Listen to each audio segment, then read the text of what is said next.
Shermans, Tigers, ISs, STBs, the Lorraine 40T, and the Leopard 2K. There are countless great vehicles in the game. How can you even settle on a tech tree to grind? And where do you start? Today we'll try to make it a bit easier for you to climb to the top ranks with some sound advice, starting with Soviet vehicles. Let's kick it off with the first era. Here, Soviets have at least 3 interesting picks to choose from, both in terms of gameplay and fun factor. These 3 are the BT-7, the T-50, and the premium T-35. The first 2 tanks have good mobility and nice fire rates, while the T-50 is well armored to boot. The premium vehicle doesn't have any of these advantages, but 10 crew members and 5 turrets are nothing to sneeze at. At first rank, it's a force to be reckoned with, especially in arcade. Now for the second era. Lots of interest options here. You get great truck SPAAs with autocannons like Gaz-72K, beasts like the KV-1 or the premium SMK, not to mention the first T-34s. What's important is that the second rank is when the Soviet armor gets an identity of sorts, its own style of gameplay. You'll see mostly medium tanks with decent mobility and armor, carrying powerful, albeit not the most accurate guns.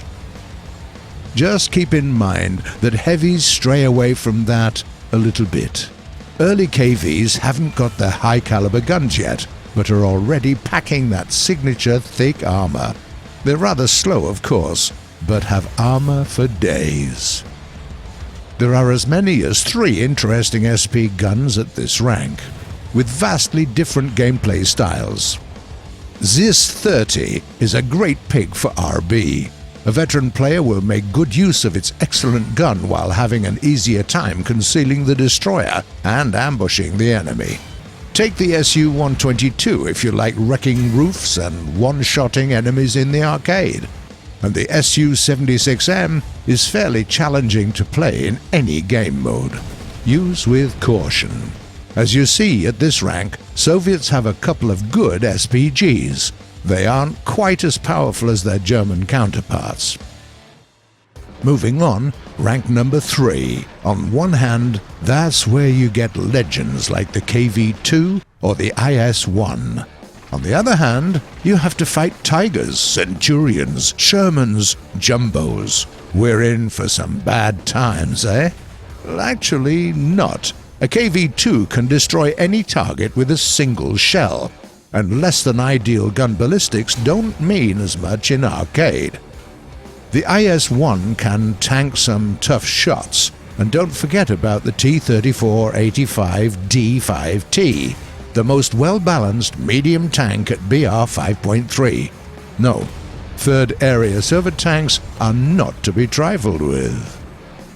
It's time we get to rank 4, and there are even more great vehicles to choose from. Medium tanks finally get decent armor and a fearsome 100mm gun, while heavy tanks of the IS family are still a threat to even the most well-protected enemies. Tank destroyers do not disappoint as well. One well-placed shot from an Su-100 and a target is blown to smithereens. The Su-100P is another marvel to behold, but we suggest to leave it for RB only. Lightly armored tanks with an open top do not live for long in arcade. That's not even mentioning enemy aircraft that would cherish an opportunity to send a burst or 2 through your non-existent roof. There's a good lineup of premium vehicles as well, with many good picks for any taste. There is the Gift T-34-85E, the T-44, the fabled IS-6 for goodness sake. Isn't there anything bad about this rank? Sadly, there is no great SPAAG. You get only the ZSU-37, which has difficulties competing with what other nations have. An interesting thing is that at this point, the identity of the Soviet armor changes again. Now, it's all about heavy armor and ridiculously powerful guns. Yep, they sure do take a while to reload. So you have to make every shot count. But in most cases, you won't need more than a single hit. The 5th rank is just one more of that. Thick armor, limited mobility, and guns that pack a serious punch. Ironically, the biggest stars of this rank are vehicles that do not exactly fill this niche. The first is the ZSU-57-2, nominally an SPAAG designed to fit enemy aircraft. It does wonders destroying enemy armor. The second notable pick is the Object 268. The hull from the T-10, decent mobility, a great 152mm M64 cannon, and there is a tank destroyer worthy of its name. Here it is. Also, don't forget the rank's excellent heavies, the IS-3, the IS-4, and, of course, the T-54. The weaknesses of this era are the slow reload speed and the limited mobility. The first is something that you just have to get used to, while the latter isn't that much of an issue if you play arcade battles, where all vehicles have invisible jet boosters attached to them. Finally, we get to the 6th rank. Let us remind you that it's not the finished roster, but you can already see a few things that make the Soviet vehicles stand out from the crowd. First, a lot of tanks aren't that big. Second, most medium tanks and MBTs carry an autoloader. And yeah, these beauties don't have as much survivability as many of their rivals.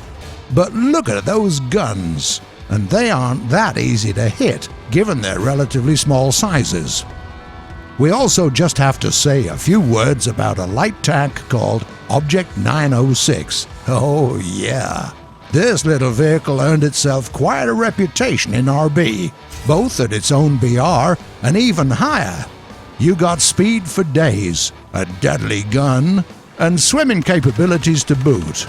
All in all, the Soviet 6th rank has something for everyone. Fast vehicles, slow vehicles, with ATGMs, without ATGMs, you name it. The only thing they won't let you do is to rely on armor.